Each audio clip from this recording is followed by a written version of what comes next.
In 1924, Paul Amadeus Dienach, a German language teacher living in Greece, became gravely ill.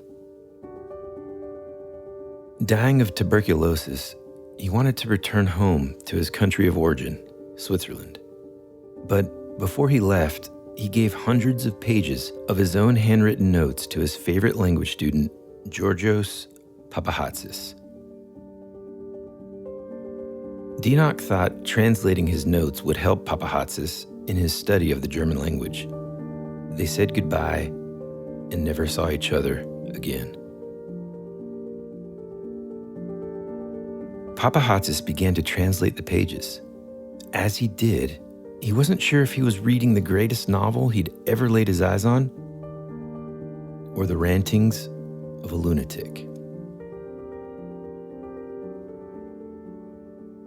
There were whole passages about a coming nuclear war, colonizing Mars, and a global government. Sections about flying vehicles, holographic technology, and even contact with alien life. Papachatzis thought that it had to be a science fiction novel. But as more and more of the text was revealed as he translated it, Papachatzis was shocked at what he discovered. This wasn't a novel at all. This was actually Dienach's personal diary. Dienach wrote about how he went into a coma and woke up 2,000 years in the future. According to the words written in these pages, Paul Amadeus Dienach had experienced some kind of time slip that caused him to fall asleep in the year 1921 and wake up in the year 3906. He spent an entire year in the future. Everything that he saw, felt, and heard was written down. This is his story.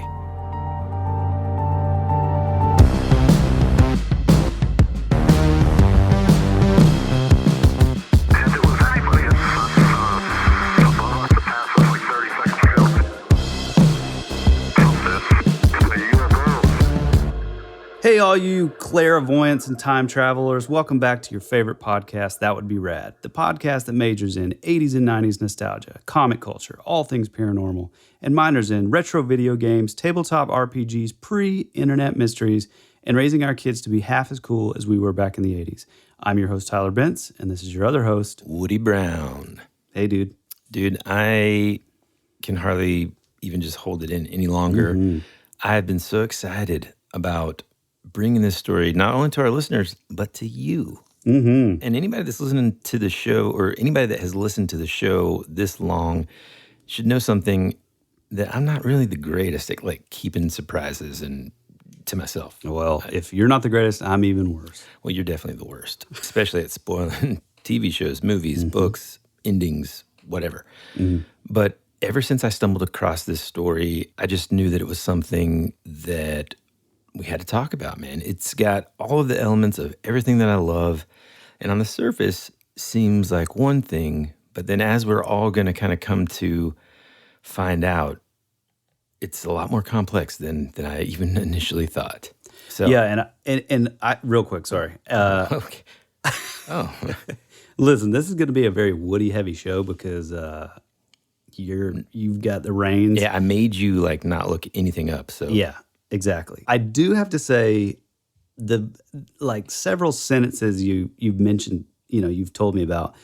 I'm in for a treat because I'm the one that's showing you stuff. So I'm pretty psyched today because I have never heard of this story. And I was thinking, well, since I've never heard of it, maybe it's just like a little one-off kind of deal. And so I started looking in a similar area, and we got like 5 more show ideas. So yeah. It's going to be awesome. Let's get in. All right, man. Let's dive straight in, folks. Now, so I think it's important. Let's talk a little bit about who this Paul Amadeus Dienach was. All right, let's give some historical context. So Paul Amadeus Dienach was born in Zurich, Switzerland in 1884. Ever since he was like a little kid, he'd always dreamt of being a teacher, an educator. It's like what his passion was from birth. And so that's what he went to school for. And after finishing, his studies, getting his degrees, he became a teacher of German and French language. So in 1917, Dienach fell ill with this disease that, crazy enough, kind of sounds slightly familiar, but I had never heard of it actually, and it's called encephalitis lethargica. Mm-hmm. It's more commonly known as the sleeping illness. Now, between the years of 1916 and 1924, there was a little bit of an epidemic around Europe with this disease, and basically the symptoms of it were anybody that got the disease would fall into coma for different periods of time, sometimes long, sometimes short. And, sometimes the people would wake up and sometimes they never would. Wow. So pretty scary. So would you have to, and I'm not going to do this the whole time, but. I don't know what the cure was, but apparently there was one, or maybe there wasn't. I didn't research that part. Man, new song. Press pause. Let's lay this thing down. So they just kind of like, it wasn't like unconscious, but they just so it wasn't like narcolepsy. It was more like they would be like in a coma? Symptomatically like super lethargic, really, really sleepy, had difficulty like communicating with other people sometimes. I said the word communicating weird. So they would be super tired. People, hey, Paul, you look a little sleepy. Go lay down. And then they would just be out for, and again, it varied in terms of length. Okay. Sometimes it would just be a few minutes. Other times it would be for days on end. And one thing that he did know and remembered was that whenever he was out because of this, or sleeping, I guess, he could never remember having any dreams at all, which is pretty interesting. And when you're saying like sleep, you mean like actually sleeping? Can't wake him up. Yeah, dude, a coma. Or in like a coma almost. In a coma. Wow. Yeah, just like they appear to be normally sleeping, but they also just don't wake up. Very scary. So in his youth, Paul fell in love with a girl in his village named Anna. They had met in school and stuff, and their families were kind of, friendly toward one another, and so they knew of each other. And essentially, it was kind of a little bit of like a Romeo and Juliet situation, though, because although Anna felt the same way about Dienach, her father wanted her to marry somebody else.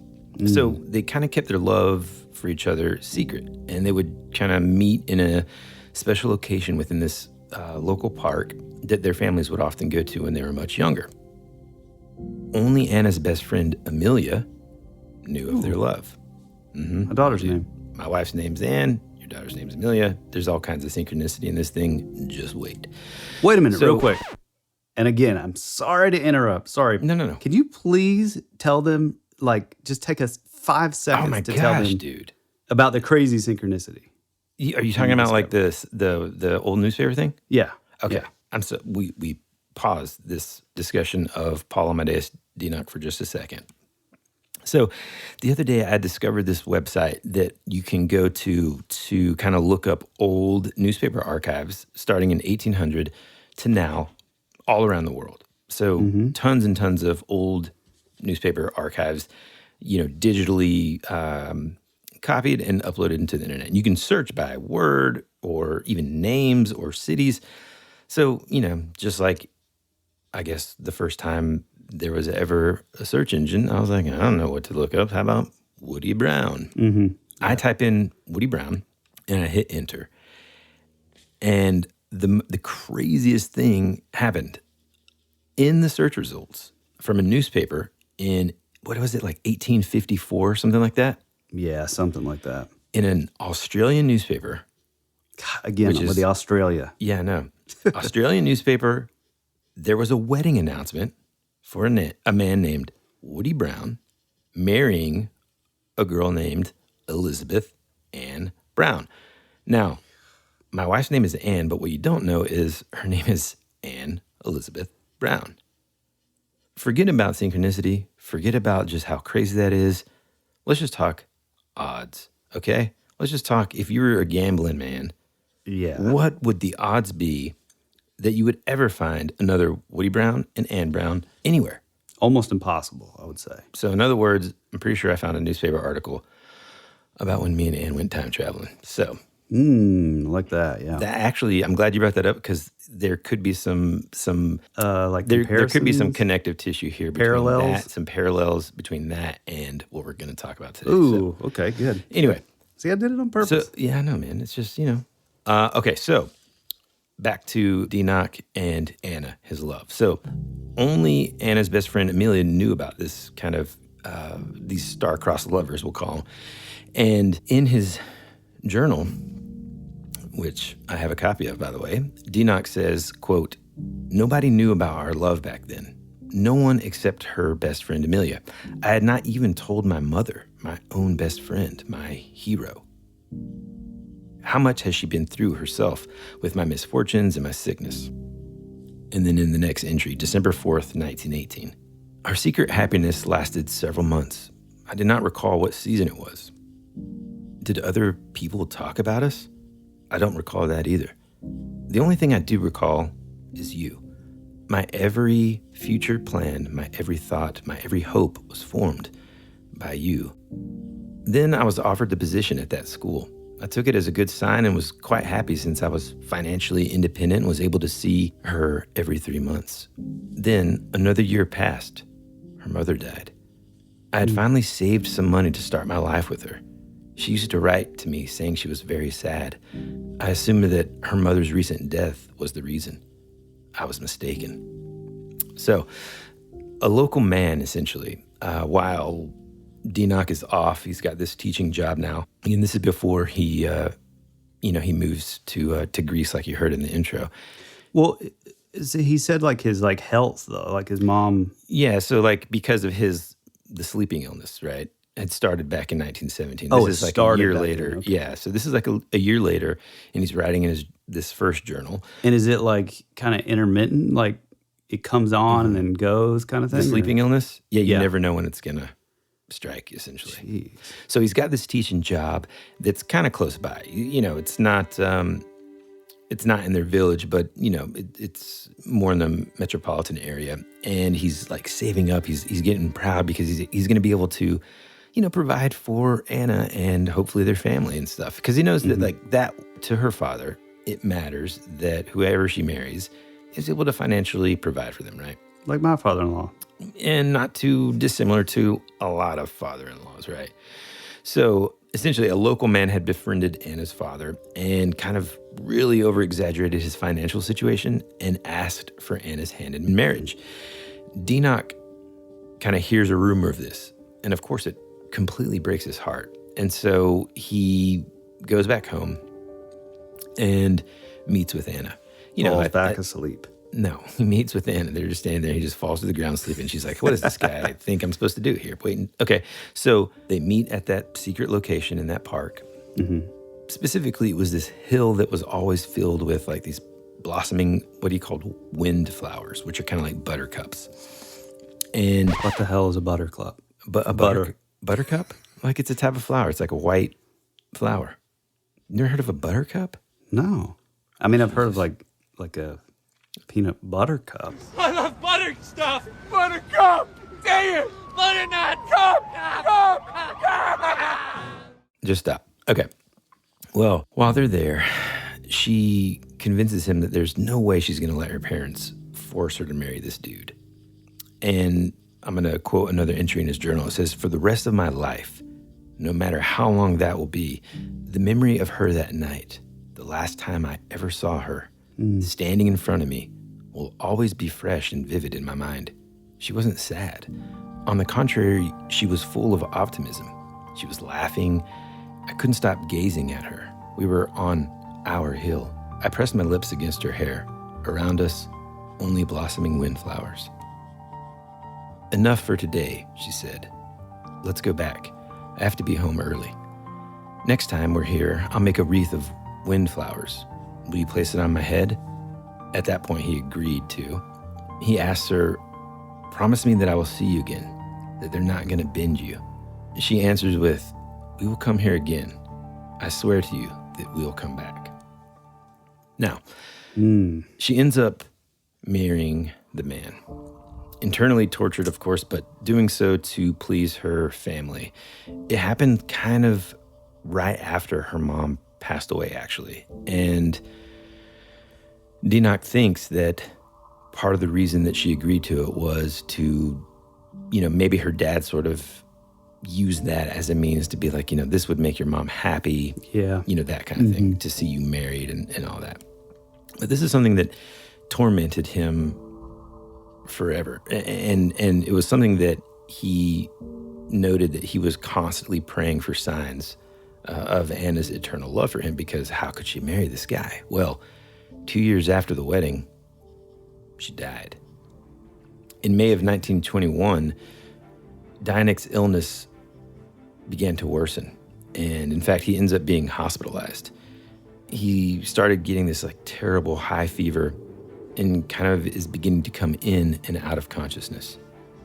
Through his fever-induced kind of blurry vision, he remembers seeing different men and women gathering around him in the hospital, but he was way too weak to communicate with them. When he finally regains consciousness, he notices something strange. His hospital room is different.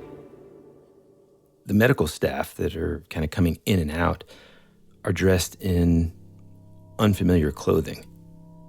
And he notices that they're speaking a strange language, a language that he can't understand or recognize really. But being both a student and teacher of languages, he was able to recognize a few words here and there that resembled both Swedish and English. So at this point, he tries to communicate, but no one can understand him at all. And they kind of just give him these weird sort of puzzling looks. One of the older physicians, however, recognizes some of Dienach's words and, using some broken German, tells Dienach that his name is actually Andreas Northam. Obviously, Dienach's what?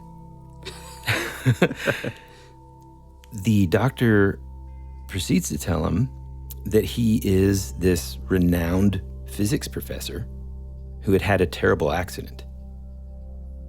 Dienach terrifyingly explains that he doesn't know who this Andreas Northam is. He doesn't know anything what this guy's talking about. He begins to try to explain to the doctor that there must be some sort of misunderstanding. Obviously, he's just hysterical. The doctor calls a nurse over, who brings over a mirror, turns it towards Dienach. And as Dienach peers into the mirror, he's looking back at a reflection of a complete stranger. Oh my gosh. He doesn't even recognize his own reflection, dude. I mean, is this reverse reincarnation? I'm telling you, man, this is, and I'm just going to say this here, folks. We're going to talk about some really crazy stuff today. This is literally the craziest thing I've come across in a long time. And it's going to be close to impossible for me to really go through everything that he details. But I'm going to do my best. I kind of summarized a good fair amount of it. But okay. So obviously, dude, if that happened to you or I or anyone listening right now, if you looked into the mirror right this second and it was just somebody else there, it would be like your mind could not comprehend that, right? It would just wouldn't be able to figure out what the heck was going on. So same things kind of happen in Dienach here. He goes into this state of shock and panic. He becomes visibly upset. He's crying hysterically. He thinks at this point that he must have died. Maybe this is heaven, or worse, that he's just gone completely insane. Between, the hysterical sobs and panic, he cries out that he's just a simple language teacher from Switzerland, not this physicist, and he doesn't know what in the world has happened to him. The doctors in the room seem to have some sort of reaction when he says the word Switzerland.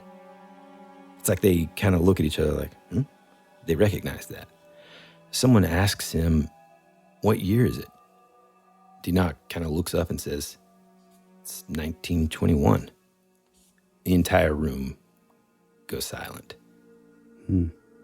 After a few quick seconds and some kind of shared glances with the other doctors, the older physician steps forward and tells Dienach that the year is actually 3906. Wow. Yeah. Dienach, of course, still isn't buying it, I mean, again, if you put yourself in this guy's shoes, it's kind of like, okay, like when's Ashton Kutcher popping his head in to say that I'm on punked? When's that happening? Oh, I thought you were referencing Butterfly Effect. No. Around this time when he's just kind of sitting there in disbelief, the doctors are sort of just trying to comfort him and really honestly trying to keep this patient from just going ballistic. Mm-hmm. They, one of the fellow physicians or orderlies or nurses or whatever decides to let some light in to the room. So she opens the blinds. When that happens, he can see out of this giant window, and he sees these buildings that reach through the clouds. Listen to this, dude. Vehicles that are somehow defying the laws of gravity and zooming past the window. This becomes way too much for him to mentally handle, and he just blacks out. Falls back asleep, yeah. Hey, man, can the guy just stay awake for a minute? No. So he just blacks out. Dienach's then observed by the doctors for the next 3 days, eventually kind of recovering enough to walk around and sort of communicate a little bit. He's still kind of like keeping to himself and just sort of trying to make ends of all this. He, in the journal, describes these walls made of crystal that give you a panoramic view of the city or landscape surrounding this hospital. Objects that are made of this pastel-colored glowing metal that are warm to the touch. Still... I mean, is he talking about like computers or like a monitor? I mean, that's what it kind of sounds like to me. On the first one, yeah. Yeah, like these walls made of crystal. I think of like flat screen televisions. Yeah, right. I'm thinking of... Or touch screen. Yeah, even. touch screen stuff. Computers that are kind of warm to the touch. Eventually, again, he's still kind of staying pretty quiet. Eventually, he's led the physician that he, or that could understand him, leads him to this large room where he meets two older men that are dressed in these long white robes.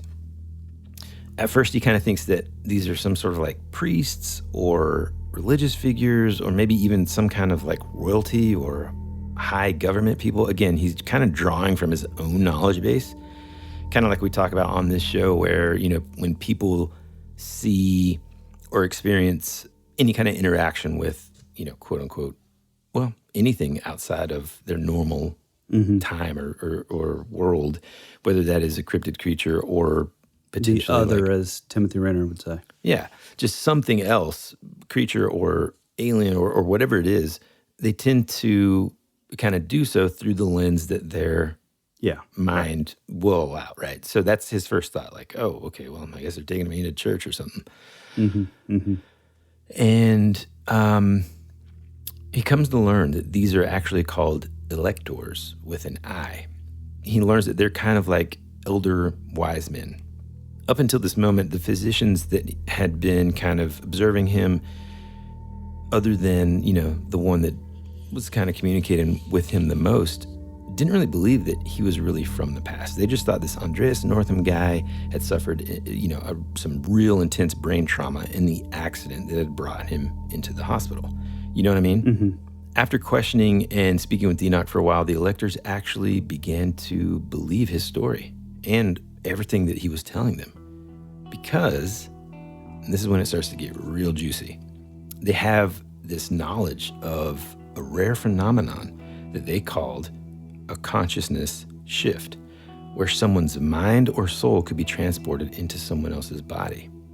Based on their conversation with Dienach, this is what they believed kind of happened here. All right, listen to this. This is crazy. When Andreas Northam was in this accident, he was clinically dead for 15 minutes. So doctors had dropped the temperature of his brain, and then they were able to restart his heart. And the electors believed it was that moment specifically when the personality or life swap occurred. Wow. The mind of Paul Amadeus Dienach was now transferred into the body of Andreas Northam, almost 2,000 years into the future. I mean, maybe that's how you do time travel. You just, your consciousness kind of just like shoots forward into the future or past, and it just sort of takes on a new body. Well, it's funny that you mentioned that, because just like you, Dienach was kind of intrigued by this idea. A genius. But he like presses the electors for a little bit more info on it. Like, okay, that's a cool idea, but how does that work, right? Yeah. So they explained to him that time isn't linear and that everyone's consciousness exists all the time and everywhere. Mm-hmm. And although it's a rare phenomenon, it's something that has been known to happen, again, just not very frequently, but it can happen just, Well, it's good to know that science finally catches up with us. Yeah, exactly. Now, at this point, a man named Stefan is summoned by the electors. Stefan was a very close friend of the real Andreas Northam. And so the electors theorized that Stefan would be one of the only people that would truly know, like, the dude's true identity, besides the few physicians in the hospital who'd been able to understand Dienach. And their idea, essentially, is that if Stefan can help Andreas regain his memories from that 3906 existence, that the personality shift could in fact be reversed, which would cause Dienach to be sent back to his time, body, and existence. So, like, the idea being that, like, if all of a sudden I wake up one morning and I'm just like, ah, and everybody's like, what's going on? And I'm like, no, I'm not this Woody Brown guy. They would be like, okay, This call dude Tyler. sucks. Call Tyler, have him come over, and then every day he's going to teach this whoever is driving Woody's body right now, he's going to teach him about the past, with the idea being that maybe unlocking that memory will then kind of make everything right. And here's something that's like really neat. One of the first things that Stefan notices is not only are mannerisms different and stuff. Of course, he still looks like his friend, but he like the way that he does certain things are completely different. His handwriting is completely different. That's weird. Yeah. Stefan does agree to kind of come visit every day to teach Dienach about modern society. Was that a plug for our old band? No. But Dienach, here's the thing. I'd be super interested in, like, oh yeah, cool. Like, definitely teach me about how all this technology works and tell me about these cars that are flying around and all that. But also, just like Dienach, I would be extremely interested in what happened in the past. Because again, you got to put yourself in Dienach's shoes. Everyone that he ever knew is not only just, this isn't 100 years into the future or even 1,000. This is 2,000 years later. Yeah. I mean, that's like you being born at the time of Jesus and then suddenly Now it's and now you're here 2022. now. Yeah. And someone just says, hey man, catch me up. Yeah. I mean, literally, like, think about that, right? Now, here's another quick thing, real quick, before we start diving into what he finds out. Even though the physicians kind of understood what they were dealing with in terms of, like, this psychic personality shift and all that, there was still something that kind of, like, left them puzzled. Even though Dienach had been living in this future for a full 2 weeks, dude, he never once slept. He would stay awake throughout the night, spending his time learning the new language, reading as much as he could in books, even sometimes just staring out the window and just watching life in this new future, right? But he never grew tired and never actually fell asleep. He did spend a lot of time using this thing that he called a Regenschwager. The heck is that? Dude, listen to this, bro. He describes it as a handheld device with moving three-dimensional images that glow in the dark with sound, music, and even narration. Dude. The guy is holding an iPhone. Now, keep in mind, for everybody that's just like super skeptical about this, there's a couple things we need to kind of remember. This is a journal that was written in the 1920s.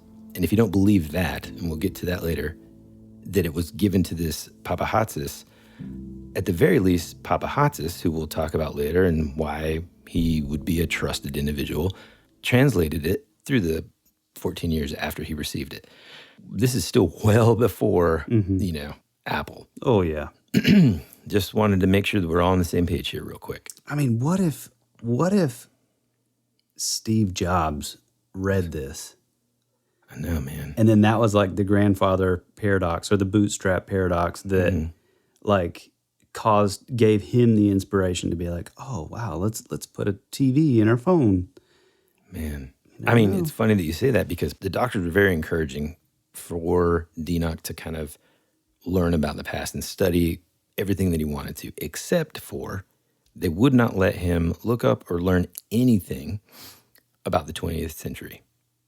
Essentially, dude, they didn't want him to pull like a Biff Tannen in Back to the Future Part 2 and kind of learn something and then use that knowledge to either attempt or to actually change something in his past if and when he was able to return. Wait, so you're saying that like the officials or the doctors or whatever, they started to like sort of believe this? Like, it could be a possibility? Oh, yeah, dude. They totally believed it. Wow. Because I worked at a hospital and I heard some pretty crazy stuff. Yeah. Now, let me kind of reframe that answer. So the electors, the, elder wise men, knew of this phenomenon being, happening. Not all the time. It was super rare. But so they believed that it was Dienach's consciousness in this Andreas Northam's body, right? Mm-hmm. But they did keep it a secret. Besides the physician that kind of, there's only two other physicians that knew of sort of, quote unquote, the truth here. Mm-hmm. Everybody else just thought it was Andreas Northam, okay? And they kept it a secret. Initially at Dienach's request, but come to find out, there was an organization that was kind of like central to the world's learning and stuff at this point in time called the Valley of Roses. We'll kind of talk about them later, but... Man, that sounds amazing. Yeah. So to answer your question, some of the people believed that this was real. Other people just didn't know, right? And so under the guise of, hey, maybe him relearning history and kind of spending time with his friend, maybe he'll kind of like regain his memory. So essentially, everyone just thought this guy had amnesia. Mm-hmm. You know what I'm saying? But I mean, I guess what I'm asking is like, why, by the way, there's a train going by right now, but why were they so adamant about him not looking back into, you're saying they wouldn't let him look back or they wouldn't let him look into like... Yeah, no, they wouldn't let him look back into the 20th century where he came from, right? So all of the info that he would look up had to start in the year 2000. But is that...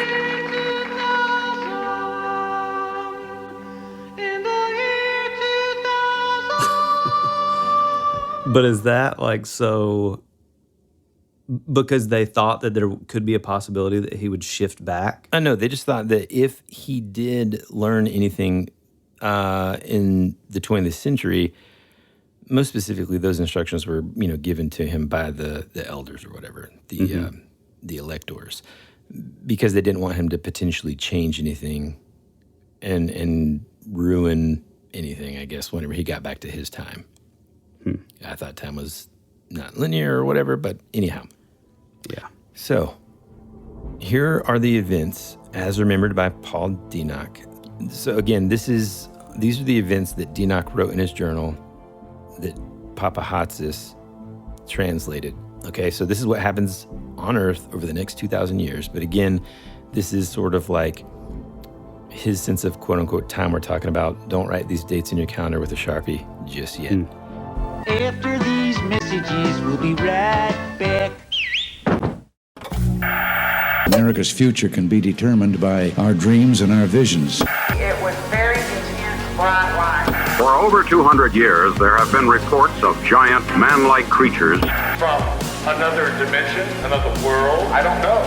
The most intriguing mystery on the North American continent.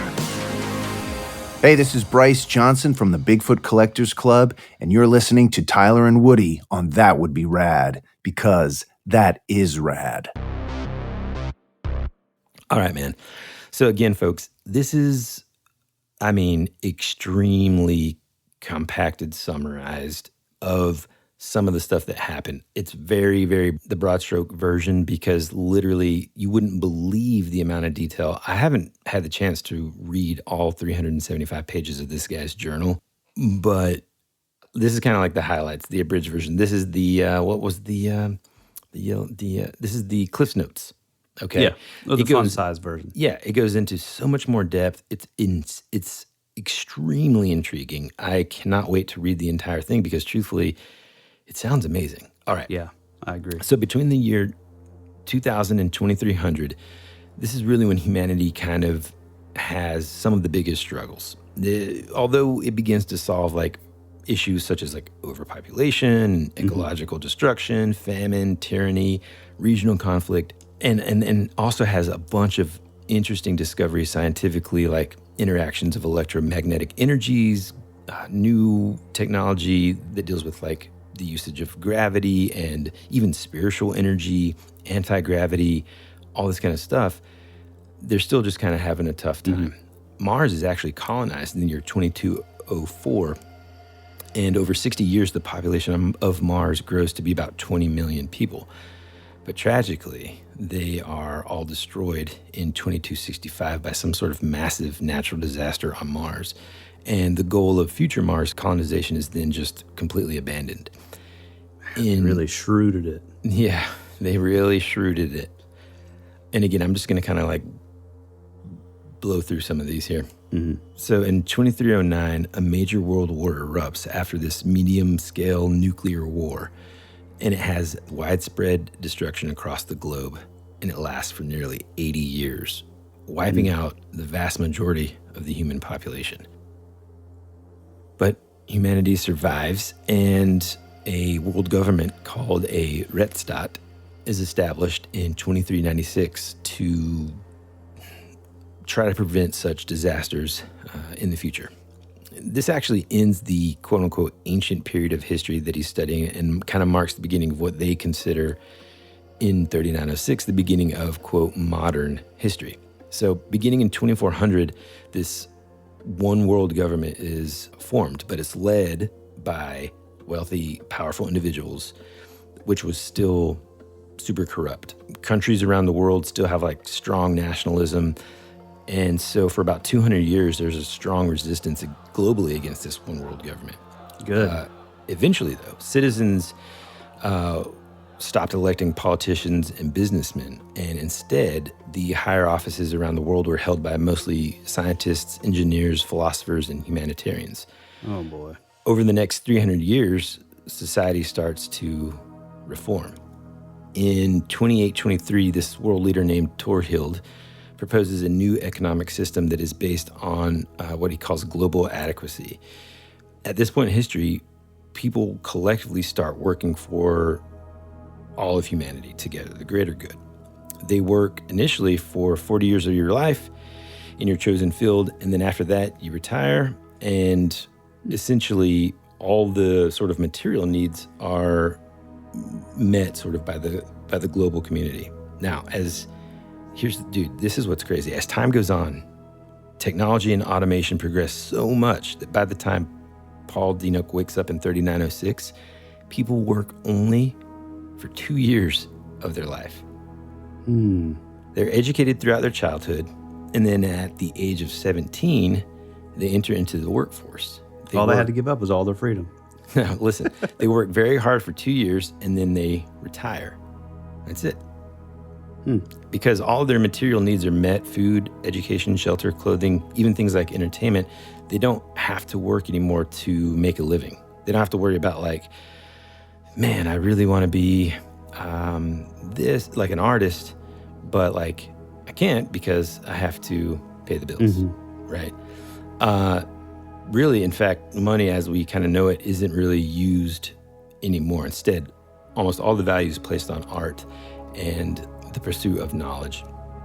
People that are super passionate about what they do and the careers that they can, people like, what ends up happening is the people in careers that continue to work past these 2 years, and I'll get to that in just a second, are extremely passionate about what they do. So for example, Andreas Northam was a physicist. The physicians that took care of this guy in that hospital some of them were like the older guys. You can absolutely pursue like a lifelong career in any field, but you don't have to. Again, you don't have to just like work a job just to pay the bills, right? And if you wanted to, you could just live life. You could just live this life of leisure as long as you completed your required. Hit the mic. As long as you completed your required 2 years. Now, just like you were kind of saying through this whole time, I know exactly what everybody's thinking, listening. Yeah.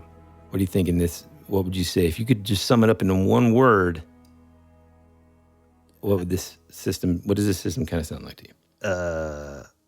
Number one, it's kind of like a socialist kind of thing. There we go. Or communist type thing. It's mainly socialism because, and again, because we have promised ourselves, but also you listener, to always and forever keep this podcast. There's plenty of stuff if you want to go listen to political debates and stuff that exist out there. That's what, hold on now. Okay. But here's the thing. I will say, so in other words, listener, don't get upset. I'm not trying to debate anything with you, and either is Tyler. We're not going to debate with each other, but we can say, I think, we can all agree, historically. Never works. And why not? That's what I was going to say. Historically, that concept doesn't work, and why not? Well, because we are flawed as human beings, and it's a very You see what I'm idealistic. saying? Like, I don't even tell you anything about the episode. I should have been a lawyer. Yeah. Well, you're right on the money, but let me just stop you right there. Okay. Because I don't want it to go to, look, we're Well, flawed. can I Go say ahead. one thing, though? Yeah. And it's not even about communism or socialism, which I do disagree with because we Yes. are flawed human beings. Yep. However, to me, the bigger thing almost would be, there's going to be people like you or I who, Woody and I are a type of people that, like, we've never been, not one time in our entire friendship, and we've been friends for years and years and years, like best friends. Not one time have we ever called and said, "Hey man, come over, let's like hang out and watch TV or have a beer or just chill out." Not one single time. Every single time it's, "Hey man, come over, let's get some songwriting done. Hey man, come over, let's have a vision meeting and talk about like what we're going to do with the podcast for the next year," which we still have to do. We're extremely motivated to a fault, really.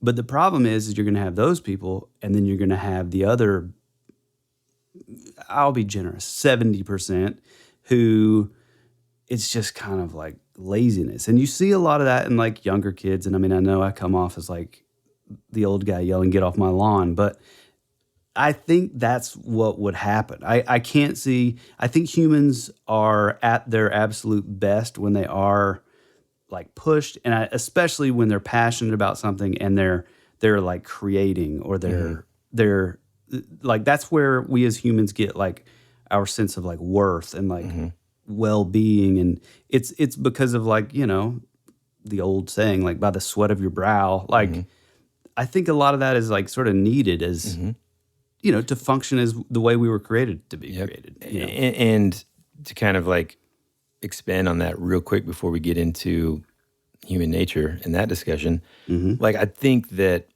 in every industry, there are people that are extremely passionate about what they're doing, and it's amazing. And we've all run across that person. And it doesn't even matter if we're talking about something scientific or whatever. It could literally be the person that's like the manager of the Quick Trip.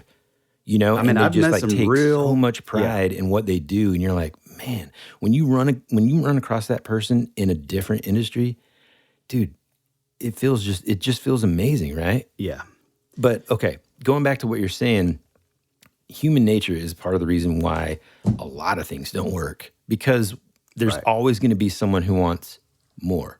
Whether that's more things, a bigger house than the neighbor, more VHS tapes on their shelves, more power, more authority, right? And want to work less. Although 2 years sounds pretty odd. So how could a system like this actually be working in 3906? Why didn't human nature get in the way? Well, by that time, my friends, we're not human anymore. Okay.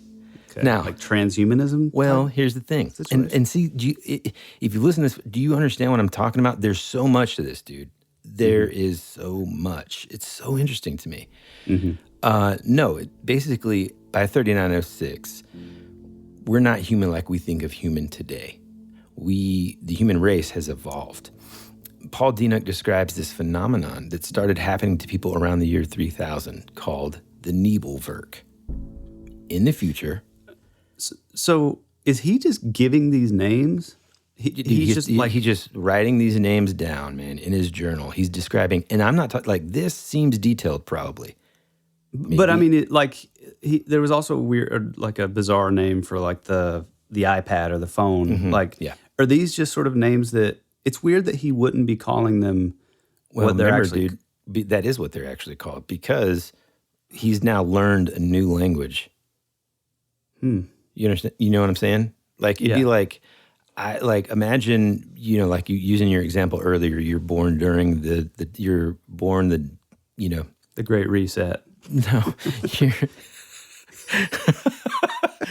no, it's now like around the time of Jesus, and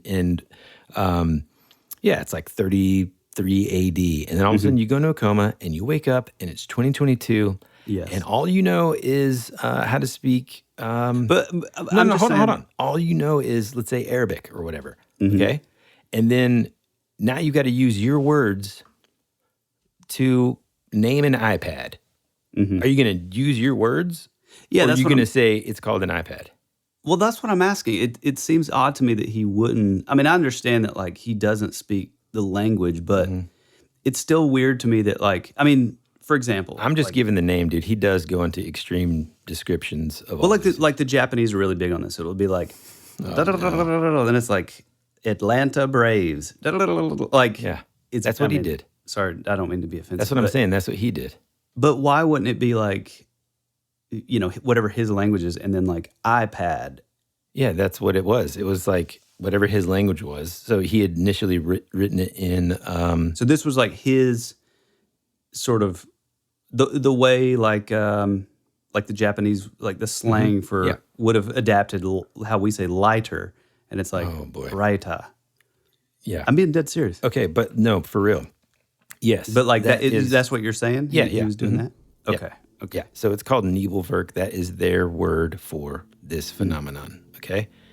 Weird. And here's what that phenomenon is. In the future, the human's brain structure evolves, developing a new sensory organ that gives people the ability to perceive a new plane of existence and gives them access to this like vast spiritual knowledge.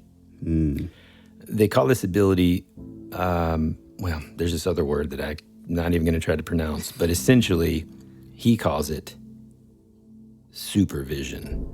Yes. Man, that's bad, right? Yeah. Okay. Although I'm sure it was like some sort of 80s TV or something. What do you mean by 80s TV? Wasn't there like an Omnivision? Just the way it sounds like something from the 80s. Yeah, except for this was written far before that. Yeah, okay. You know what I'm saying. Okay. But thank you very much for interrupting. No, I know what you're saying, dude. But, do you though? Yeah, man, supervision. Okay. Here's ultimately supervision gives people this like new cognitive ability of this like instant enlightenment.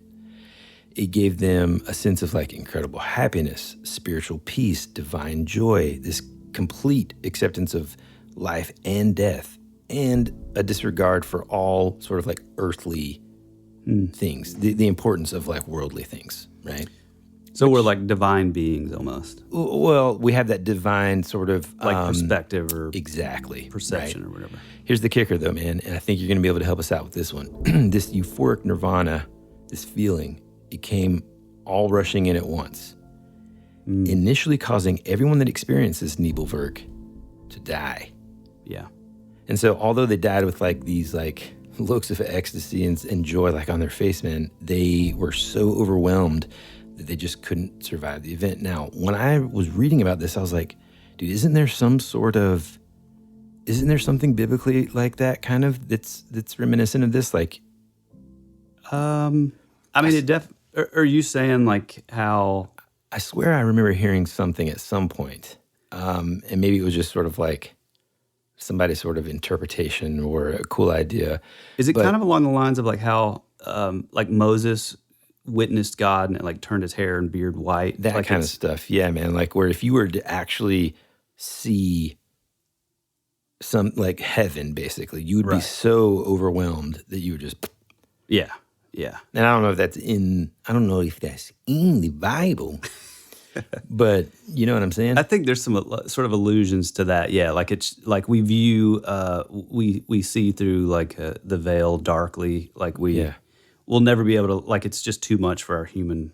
Right. We'd never be able to like mentally comprehend something that like grand, right? Yeah. And divine. Right. All right. So here's something. Here you get ready for some more synchronicity, folks. Beginning in 3382, on September 6th of that year, that would be my 1926th birthday. And that's the synchronicity. It's on September 6th. Wow. A man named Alexis Volkey, not to be confused with Balky from Perfect Strangers, but Exactly. Alexis Volkey, who was around 76, experienced the Nebelwerk and survived. Here's what's crazy, man. For some reason, now again, he might kind of go into greater detail within the book. I'm just kind of like trying to get to like the interesting, the sort of highlights or whatever. He survived, and for some reason after that, everyone else that had it also survived the Nebelwerk. And it sparked this like spiritual renaissance.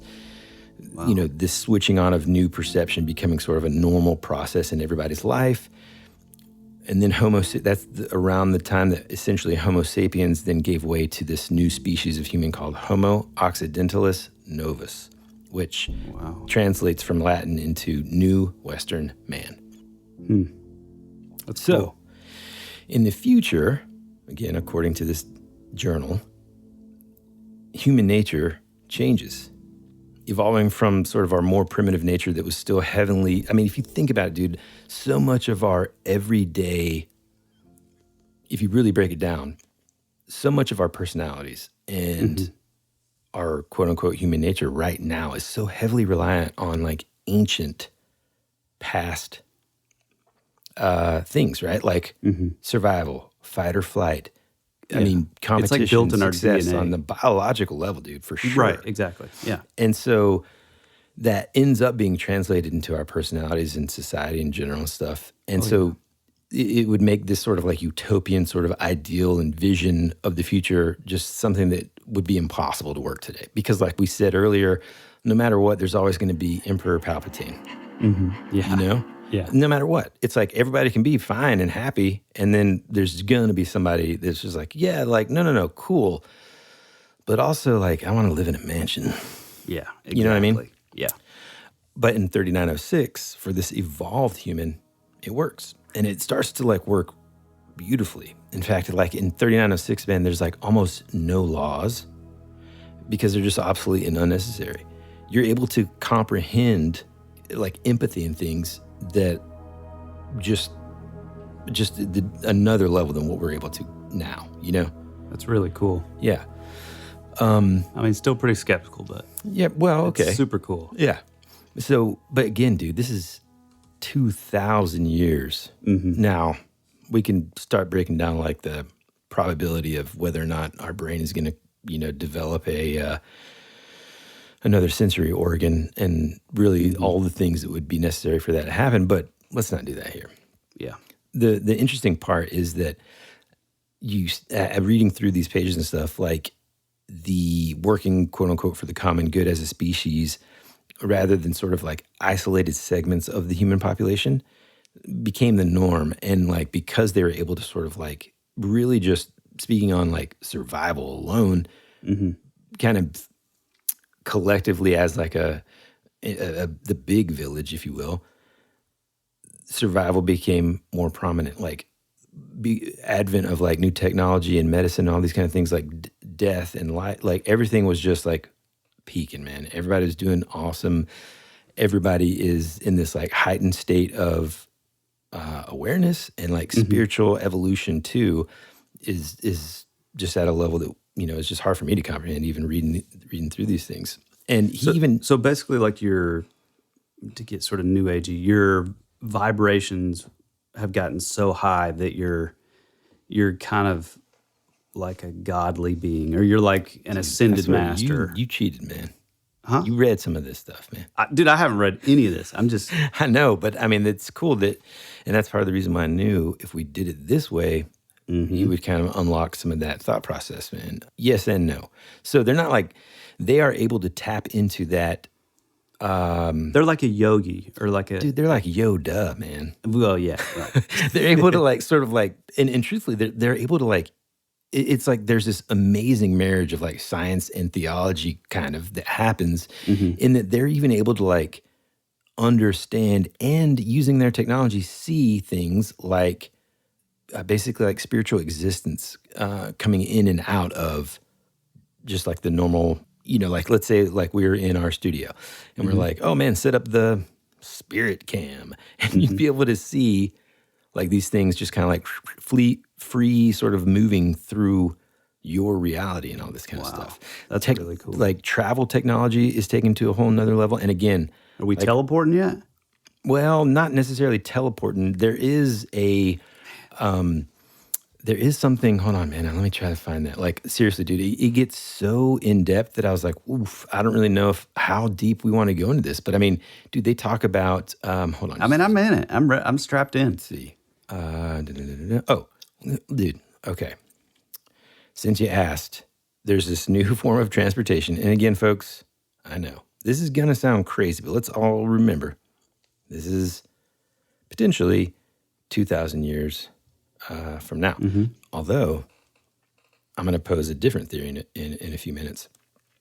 So a new form of transportation they call, or like involving these like field gates, which are essentially portals between the physical and spiritual realms now exist. They've figured out how to utilize, I guess, like the vibrations and stuff, kind of like what you were talking about, to be able to travel from one place to another using these portals, bro.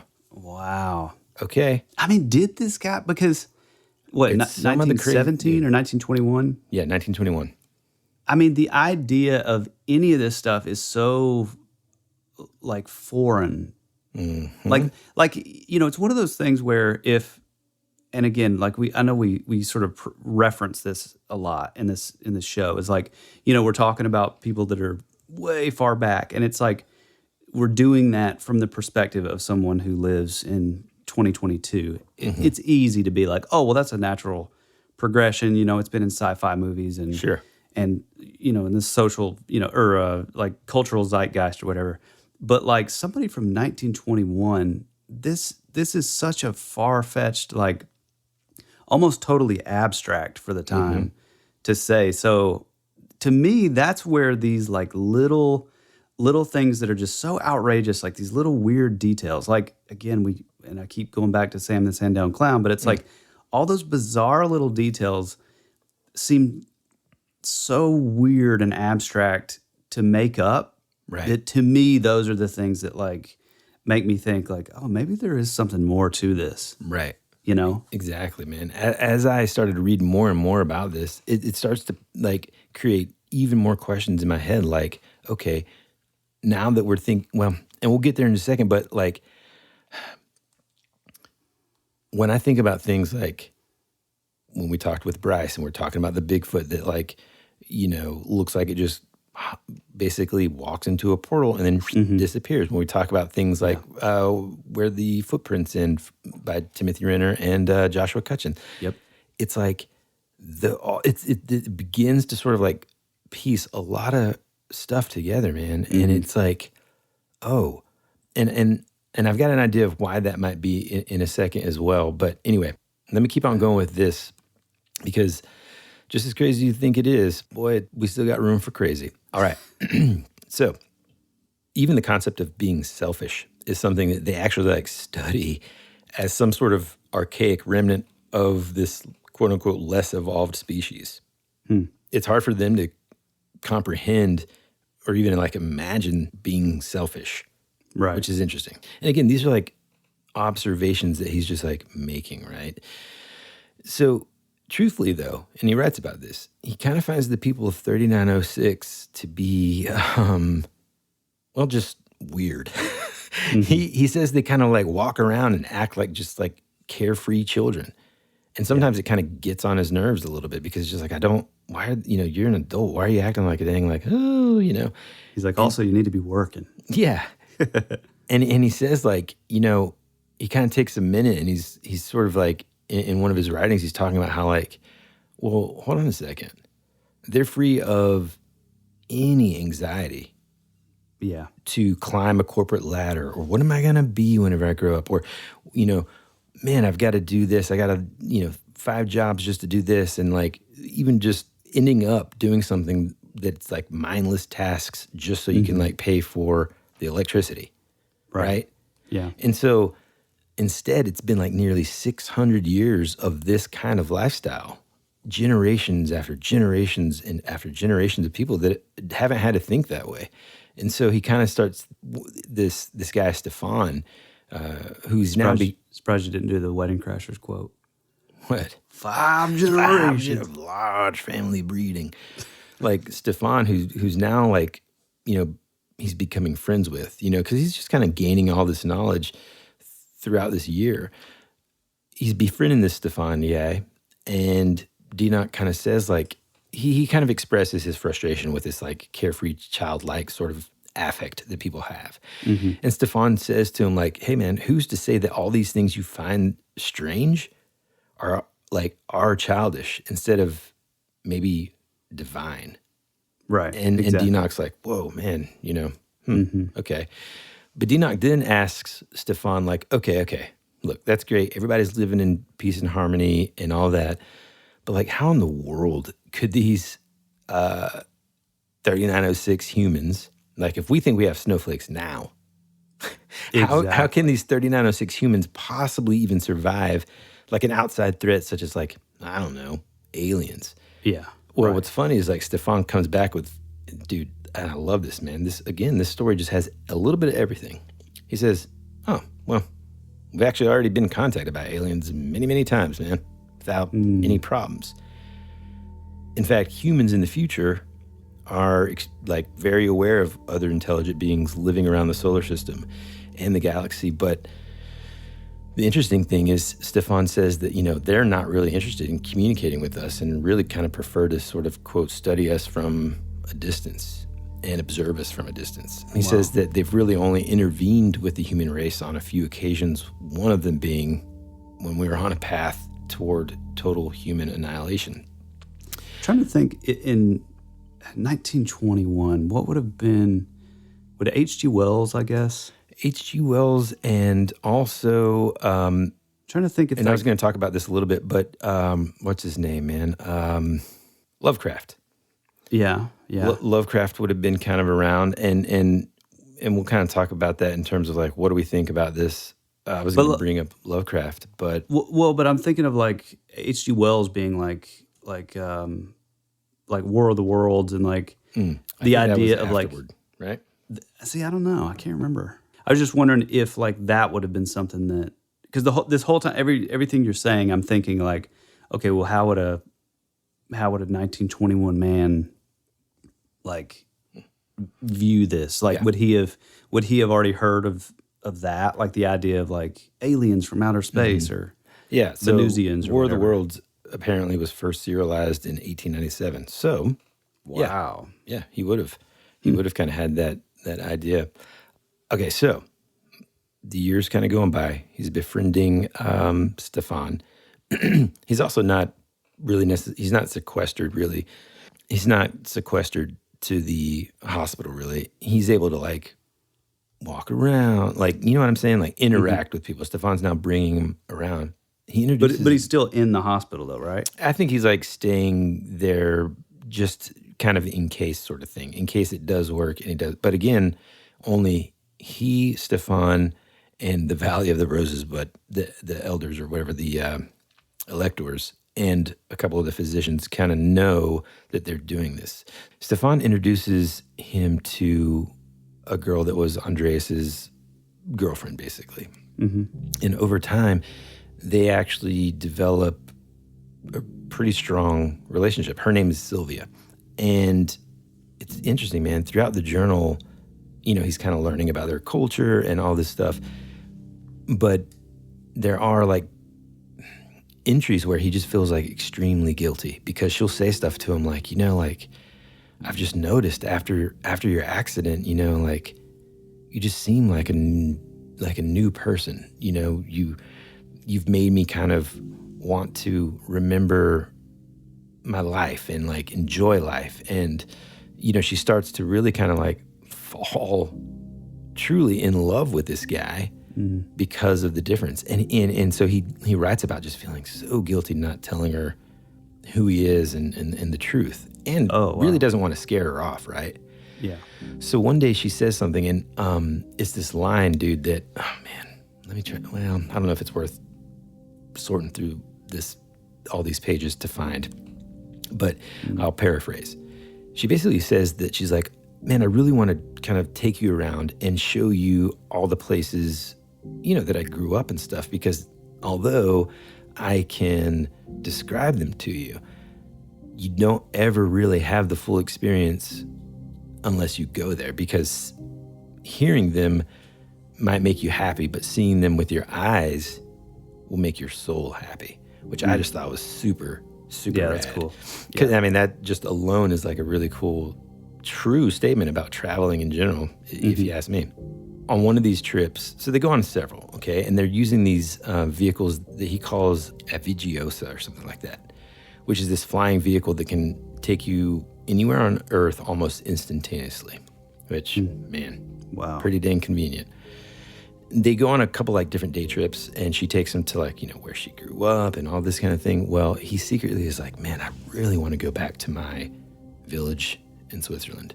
This is getting closer to this year, towards the end of this year. And he's really kind of, throughout this time, he often thinks of Anna. Yeah. And in fact, there are some things that, remind him of Anna in Sylvia. But really, I think the fact that he's kind of found a connection with another girl, despite it being, another time and place, really, it just brings back more of those old feelings. And so he really wanted to go back and visit this village. He didn't tell Sylvia. He was just like, hey, I kind of want to go here. She's like, oh, okay. So they spend the day kind of talking and exploring. And eventually, they end up on that same hill that he and Anna used to visit. Interestingly enough, synchronicity, fate, whatever you want to call it, the windflowers were also blooming that day. And as they were talking, Sylvia was kind of like fidgeting and doing something and fiddling with like the flowers all around her. And he didn't really think of, anything of it until he realized that she was making a wreath. And she looked over at him and she said, enough for today. Let's go back. He kind of looks at her like strangely, like he'd just seen a ghost. Wow. She hands him the wreath, dude, and asks him to place it on her head. So as he does, he feels like he's just been hit by a bolt of lightning. Everything starts coming rushing back like, holy cow, like we promised. We promised that we'd be here. So he goes back home. But it's almost like she was like doing all those things that like he promised to do or whatever. Exactly. Wow. And so that night, he starts to feel his eyes getting heavy. He kind of remembers his last thought being that he loved that feeling, that same feeling of joy that he had with Anna that last time that he saw her. And finally, Andreas Northam fell back asleep. Back in 1922, Paul Dienach awakens from a year-long coma. It's just fascinating, right, dude? Yeah, it's awesome, dude. So he wakes up during this time that he was asleep in real life in Zurich. Keep in mind, remember, he, because of the encephalitis lethargia or whatever, the encephalitis, the sleeping illness, he's fallen asleep or he's gone into a coma in 1921. He wakes up like a year later. Now, he wakes up and he finds out that while he was sleeping, his mother had passed away. Man. He also now is positive for tuberculosis. If you ask me, it's probably while he was in this hospital, he probably just caught it by breathing in, right? Because of this, again, he wakes up, he doesn't tell anybody about what he experienced for fear that, number one, he's going to lose his opportunity to teach because they're going to be like, don't let this crazy guy in this school. He's not teaching anybody. Number two, maybe even worse, they might just lock him up in a hospital for the rest of his life.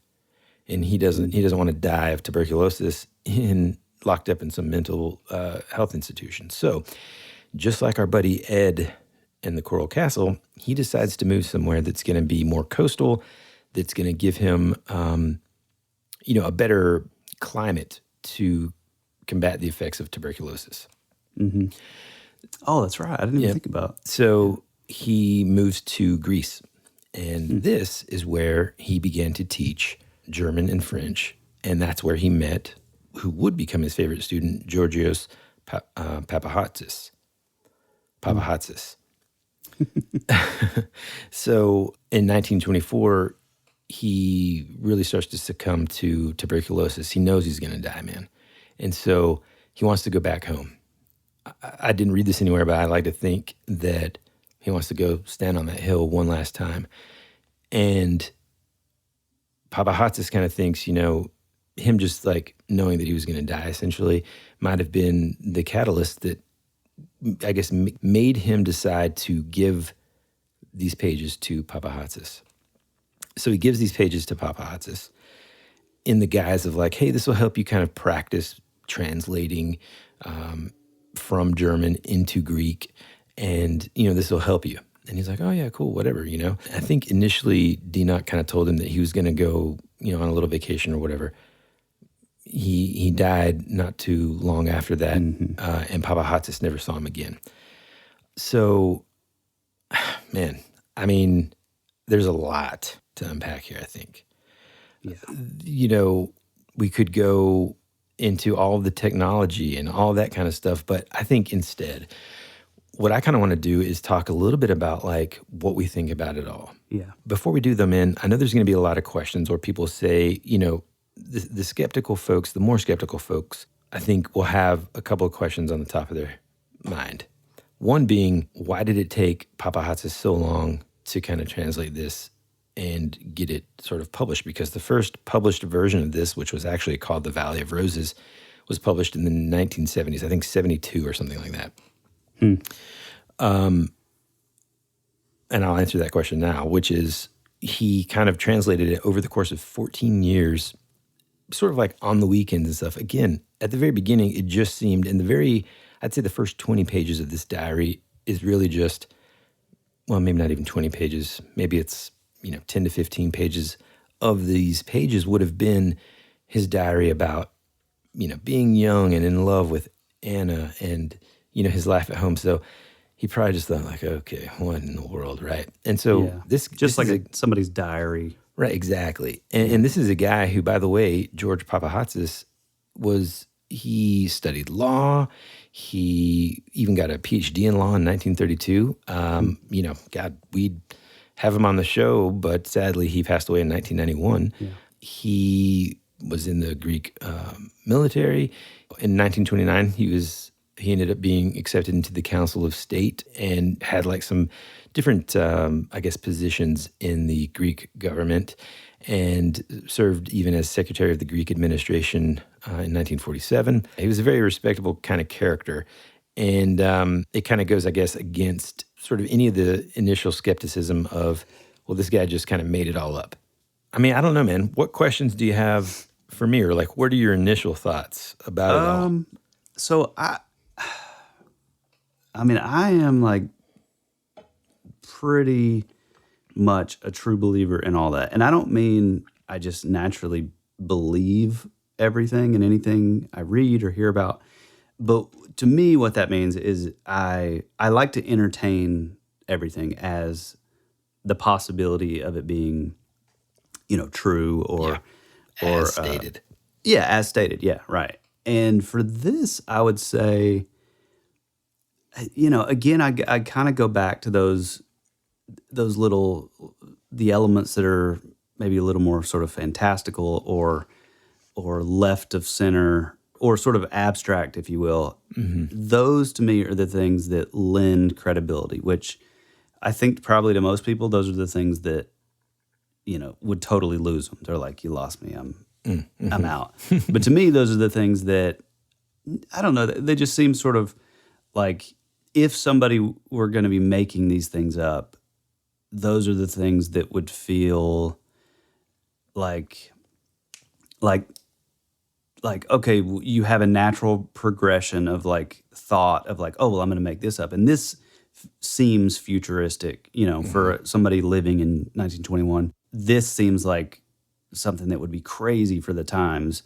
But like the abstract things are the things that like a 1921 person thinking of like an iPod or an iPhone or an iPad, like those are things that would never fall into that progression of technology to the mind of somebody living in the 20s. Yeah. And like to me, those are the things that like just feel like, I don't know, maybe there was something to it, Yeah. And like one of the things that I was going to say when we were kind of like in that section of this discussion was like, you and I have always kind of talked about how, especially creative people, but, when I say creative, I also mean like folks that engineer and, software designers and anybody that's actually creating something, right? There's always been some sort of like, idea that, or we've enjoyed the idea that at some level you're sort of tapping into something that is beyond you, right? It's sort of like when you hear, Paul McCartney talk about when he wrote Yesterday, it's like he just woke up and there it was. And it's kind of like sometimes we would write a song and it's just like we just pick up the guitar and start going and the melodies and the words and everything kind of just comes at that moment. Oh, yeah. It's something that's hard to explain to people that haven't experienced that. And so like when I start thinking about it, this entire story, I start thinking like less about did it really happen to the guy? More about like, oh, does this explain how someone can have these types of ideas to create something that didn't exist before, right? People who have made incredible leaps in technology and stuff have talked about like, well, I dreamt about this and then I decided to make it. Right. Well, when you're dreaming about that, and this kind of goes into, what I've kind of talked about on, I think here and there on other episodes, certainly you and I have talked about this before, in the past, but on the phone or whatever, about this like idea of when you go to sleep and you dream that your consciousness perhaps kind of goes to another plane of existence. Now, again, folks, I know, especially if you are listening and you're like, hey man, can we just talk about the Flintstones? Or, can we just talk about He-Man or whatever? I get it, right? We're talking about some pretty out there concepts, but I've always wondered, dreams and things like that have always captivated me. And we actually have a great sort of listener submitted thing about dreams coming very, very soon. But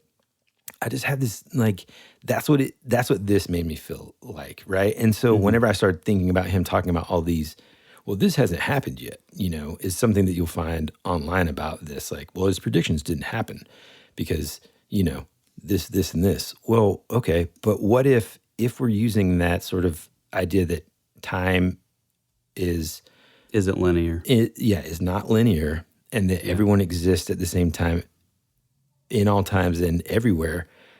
What if, like 3906 that he experienced was not a 3906 that we would experience? Well, and also I think, all roads for us pretty much lead to dimensional travel instead of maybe time travel all the time. But it's kind of the same thing that is my answer to the debunkers for John Teeter or like your sort of more, I don't know if it would be like nuts more and sort bolts. of regular or conventional time travel, time travelers that we know of, but time travelers. But a lot of the debunkers are like, oh, well, this didn't happen, and there wasn't a civil war, and yada yada yada. And it's like, well, if you entertain the possibility of what he's saying, then he successfully got the computer, the IBM, and maybe this chain of events that happened by him going back in time, getting it, and then altering and changing the time, like those things didn't happen. He's talking about John Teeter right now, listener. Yeah, John Teeter, episode. I don't. You can layer in like episode 4. Actually, don't have that. Give me more work, I guess. Huh? Have like the lady talking. Season 1, episode 29, the John Teeter time traveler episode. I guess Woody will do it. This is part of my 2 years. Go ahead. But like I like that idea, and then I also like the idea of, well, maybe who's to say that his consciousness was sort of moved forward into like the other body of the person in 3906? Who's to say that body wasn't residing in another dimension? Mm-hmm. Yeah, exactly. Where a few little things happened, and it completely changed that timeline of that particular line of dimension, or that sort of multiverse. Man, oddly enough, in the John Teeter episode, I remember talking about how like one of the things that I think John Teeter kind of said was that like there's multiple dimensions based on all these different choices, and it's easy to go into another one. It's hard to come back from the one you originated in. Right. And so like now I'm thinking like, oh man, did Dienach go into one that was close enough? But in that one, it's like, oh man, he wakes up, his mom's dead, and you know what I'm saying? Right. Yeah. Oh, you mean like when he went back? Yeah, when he went back. Yeah. And then also, like, I also imagine this whole time, like, although he was, asleep the whole time, I just imagine like this Andreas guy waking up and being like, and so he goes back to 3906 and chronicles this whole entire other thing, that maybe he jumped into. Yeah, that was my question too. I'm glad you brought that up because I totally would have forgot. But yeah, did they just like sort of swap, or I mean, we really could have a whole episode into like the possibilities and some of these things that like we're fascinated with like, I think it could tie into the same thing as like remote viewing or lucid dreaming or astral projection, or like all these, even down to like reincarnation is like, is that what's happening? Is somebody just sort of like entering this other, like this consciousness kind of like floating around? Is it the same thing that happens with, when people talk about reincarnation? And maybe this time maybe he entered that like state, or when he, his like sleeping illness or whatever, maybe he, he was presented the light even though he wasn't technically dead, and he entered, and then instead of him being born into like a new baby, being born, he just sort of like jumped into this other body that was already sort of living in the time of 3906. Like, or you could go so many different. Yeah, it's like a glitch. It's a glitch in the Matrix, and and if this is the first episode that you've ever heard of our show, boy, I bet you're real kind of like, man, last week it was Batman. Right, yeah, and this week we're talking about jumping into other bodies. This is, hey guys, welcome. Dude, can I just talk real quick? Because another thing that I was so curious about is like, oh man, now this opens like this whole other world of interest in what do people experience when they're in a coma. Has anybody ever experienced anything like this? Dude, I came across this article written by an author named Caroline, I'm going to butcher her last name. I think it's Leavitt. She has a bunch of just top-selling books and everything. I'm going to reach out to her and see if she might come on the show and just explain her experience, because let me just read the title of this article. It says, "In a coma, I dreamed a whole other life. I'm still dreaming it." So, to summarize, basically, after the birth of her son, she got really, really sick. She had this mysterious blood clotting disorder, and the doctors couldn't really figure out what was going on, and they kind of panicked, and so they put her into a medically induced coma with memory blockers. I don't know what that is, but what is that? I don't know. There's like a little link there too. Let's see. What is memory? Nope, that's not. Okay. Memory blockers. I don't know what we're going to have to ask her what that is. They didn't want her, like, as I'm reading this, dude, I had a weird, like, I feel like I'm in another dimension myself. They didn't want her remembering the pain or any of the procedures. Is that possible, pal? I mean, maybe it just is talk to me, kind of just a normal conversation here. Am I striking out, man? No, maybe it is. I'm trying to think, because I worked in the operating room. Starting to get real dizzy, man. Well, and I would be around like all the anesthesia techs and stuff, and like anesthetists and a lot of S's. Man, I don't know that if I don't know. I don't know what that is. Maybe, but long and short of it is, she says that, scientists are still kind of like trying to figure out what happens when coma patients are in a coma. Like, do they dream? Do they feel, see? Some people report that they do, some people don't. Some scientists believe that they actually, dream and all that. She says that she doesn't know if she dreamed, but she remembers that when she woke up, she felt like someone had pulled her violently from one world to another, as if like even that she had stepped from one room to another. She started to talk to her husband and friends about this, like living in this like sort of imaginary town, and it was just amazing. There was all these like stores, and she had all these intricate details. They kind of, she said, sort of nodded supportively. And, as she was talking, the doctors would kind of come in and just be like, you're on a lot of, intense medications. And they just kind of like reassured the family that, she's just kind of essentially high. She'll come out of it. Yeah, exactly. She'll come out of it whenever the drugs get weaned. She'll kind of start having that. Except, speaking of weaned, did you ever get into that band? I think so. A little bit. They were super weird. She says that, like, even though they promised her they would, kind of stop happening, they didn't. And she kept on dreaming about it. And she would even sort of like experience different things that were happening in the town in like a real kind of timeline. And every time that, or I think one of the last times that she had dreamed about it, she heard that someone that she had loved in that sort of reality or whatever had died shockingly. She said that she kept on dreaming about it over the years, always the same town, the same people in it, but things would change. She would move out of this house and, yada, yada, yada.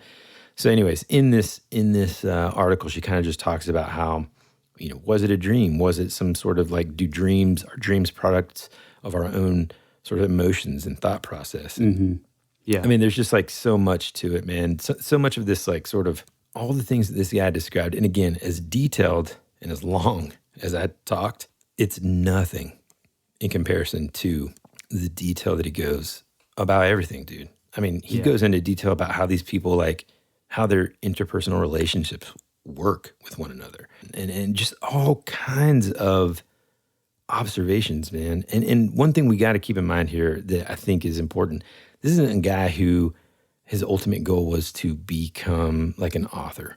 This is just a dude that was, like, as he said, a simple language teacher. And so this was all like pretty much posthumously too, right? Like, right, yeah. So like this Papachatzis was never able to kind of ask this guy about any of this. In fact, he even went back to try to find him. And what he found was that Dienach might not have been his real name. See, Dienach kind of grew up in Switzerland during a time when I think he was trying to escape the tyrants in World War I. And so he kind of got out of there and may have changed, his family might have changed their names. And so he couldn't, at the time, his mom had died anyway. So it's like he didn't have anyone anyway. He didn't have any way of looking up family, or he didn't know much about them. Yeah. In the pre-internet days, folks, we didn't have that luxury. Yeah. Man, that's super cool, dude. I mean, it's just super wild, man. And I just, like I said at the top of the show, the second that I accidentally stumbled upon this, I was like, first, just every little bit sort of intrigued me more and more. First, I thought it was a time travel topic. And I'm like, yes, this is a cool time travel story I've never heard of. Then it was like this amazing sort of love story, which, by the way, we haven't even like touched on yet, that it is just like, and I'm a romantic guy. The fact that like dude, whenever I found that article that we brought up where I saw my name and Anne's name from 1854 or something in Australia, I like immediately took a picture of it and I was like, see, our souls are tethered. There you go. Like, you know, the fact that like that is what worked for him to go back to his time, and then like that they ended up in that same place that they would go to just to talk and stuff. I mean, just, man, it's amazing. Well, one thing that I think is maybe even more fascinating is the idea of like, okay, strap on your simulation theory hat, but like this idea of like he's in the future and the new girl, they travel back to that hill, and it's like she goes through all the steps that his old girl, you know, from back in the day, from the 20s, and then she kind of says and does all the same things. It's like she feels awakened whenever he finally starts acting that way. Yeah, it's like, was she... Well, here's something that I didn't add because I didn't initially intend on this being such a long episode. Yeah. In his discussions with, I think, Stefan, they basically kind of determine, this is like right before he kind of goes to bed and finally sleeps and then returns.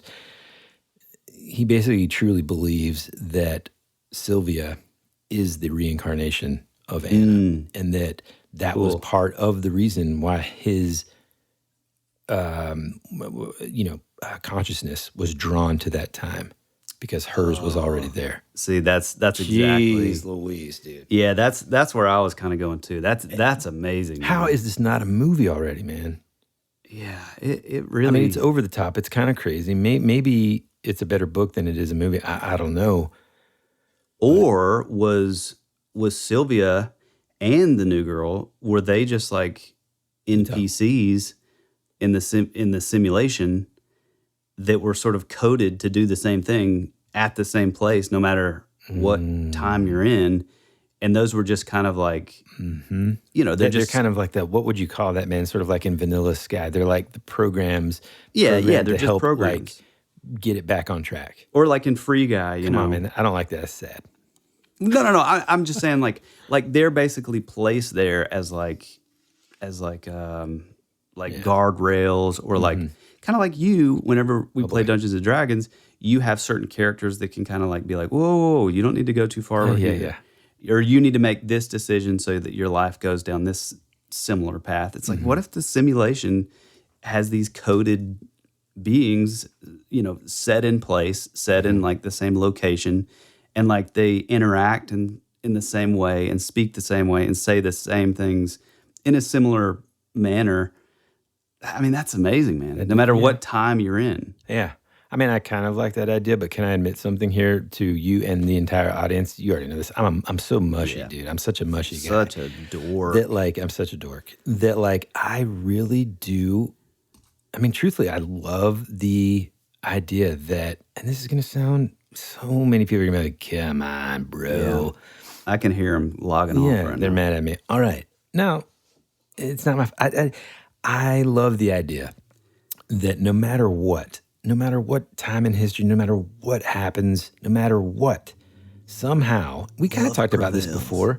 Yeah, dude, no, like the people that you are tied to so deeply in your life that no matter where you are, you're going to find each other again. Woody, I brought that up and said that you and I know that, and man. I got made fun of it. Well, no, because like I was like, we were talking about it, and then you're like, and then me and you, I was like, whoa, hey, bro. I'm your mother, bro. Soulmates? But like, no, but I do like that idea, man. Like, holy crap, hold on. There is a quote that he said. Oh man, where is it? What was it? It was something along the lines of like when you meet someone, love has a way of making it seem like you've known that person as long as you've existed.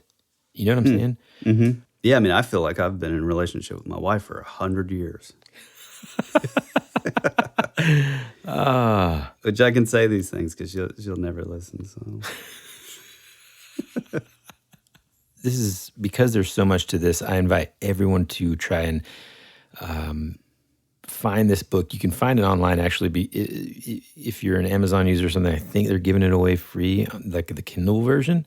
Wait, I just looked and I couldn't find it. So that's because you were looking for the wrong thing, and that's why I wanted to kind of make sure everybody was on the same page. So the name of the book that's now been published is called Chronicles from the Future, The Amazing Story of Paul Amadeus Dienach. Because the original one was the Valley of Roses. Valley of Roses, right. Yeah. Mm-hmm. Did not find that. And so, again, it's like, 380 pages, extreme detail, but a lot of really interesting concepts that he talks about. And no matter if we can just agree on one thing, it doesn't matter if this guy really experienced that or just dreamt it all up. Yeah. It is extremely fascinating. It's brilliant. And it just talks about some amazing things. Well, I do have one more question before we go. And I can hear our more maybe skeptically minded folks out there saying this. What are the odds of the student just making all this up? Well, again, what would be your response to that? Yeah, he very well could have. It doesn't really fit in line with who he was as a person necessarily. You're talking about a guy who he also wasn't an author. He has a PhD. He, was a military guy, future sort of like statesman. It doesn't really fit in with who he was. Well, I say this. I think that's a great place to start with that skepticism, truly, to try and figure that part out. Like, is this something this Papachatzis would have made up, and then just use that as your means of exploring the story a little bit more. I think the more that I've read it and read into sort of the introduction that Papachatzis has to the whole thing, it just doesn't make sense, And regardless, it's sort of like there are several different aspects to this entire story that make it incredibly fascinating and certainly worth a read. Yeah, absolutely. I think you said it. You couldn't have said it better. I think we've said it all. Yeah. I think your delivery was expertly done, and I applaud you because that was not an easy topic to get into. Well, thank you, man. Woody, where can we be found? Well, listen, right now, and again, I know we keep on pushing off this announcement, but right now, the best place for you guys to interact with us is on our Instagram page. You can find us at That Would Be Rad. We also have a Facebook page, and you can certainly message us there. We have a couple listeners that have recently submitted some incredible personal experiences that they've had via our Facebook page. But I encourage you, if you want to write it out, we can do it that way, and then Tyler and I can kind of recreate that story that you submit. But if you want to add your voice and be part of the show, literally, you can kind of do it like some of our recent listeners have and submit an audio recording. And the best way to do that would be where, Tyler? Would be to send it to thatwouldberadpod@gmail.com. And yeah, the more the merrier. Obviously we would love just as well for you to, lay out an essay for us to put together. But I don't know, having your voice on there is kind of cool. It's kind of, you would be part of That Would Be Rad legacy, if you will, and cemented in history, really, of the show. Be sure to tell a friend about the show, if you don't mind. Just tell one friend out there, one coworker, one person at the food bank or your church or wherever, pass it on. Also, you can leave 5-star reviews now on Spotify. Well, I guess you have been able to for a while. But yeah, just give us a 5-star review or two. It helps us. It helps other people discover us when there are good reviews. And so for everybody that has already left us a 5-star review, thank you so much. And if you haven't already, just take a few seconds. Yeah. And new listeners, welcome. Hey, man. Welcome. Thanks for coming by. Thank you so much, man. Good to see you. Well, I guess that's it. So we love you. We appreciate you. And as always, be rad. That's the way it goes.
sunshine. You were already dead, for you became a ghost. You always said our future would be a parade of flowers, but now